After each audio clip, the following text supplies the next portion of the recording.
छपराडीही में लगल जग के मेला, चलू भौजी मेला देखैला।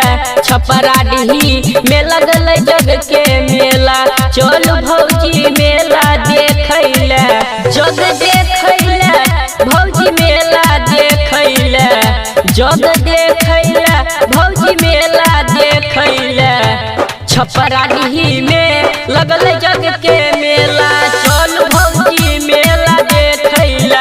छपराडीही में लगल जग के मेला, चल भौजी मेला देखैला। मेला देखैला, मेला देखैला।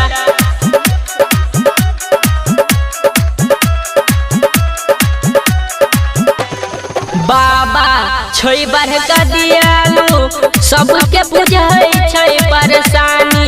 ए भाभी सबके बुझै छै परेशानी। बाबा छै बड़का दियालु, सबके बुझै छै परेशानी। ए भाभी सबके बुझै छै परेशानी। तो जल्दी से कलू अहाँ तैयारी, जग के मेला लागल छै। ये भाभी कलू जल्दी से तैयारी, जग के मेला लागल छै। डीजे सुमित सतीश मेला देखैला, मेला देखैला।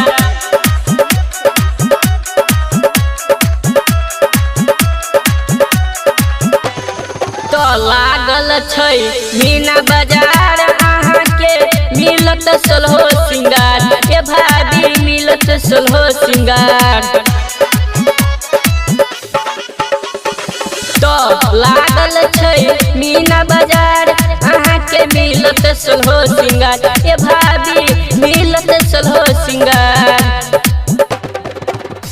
गायक खखरी लाल यादव के बात अहाँ सुनू न। छपराडीही में लगल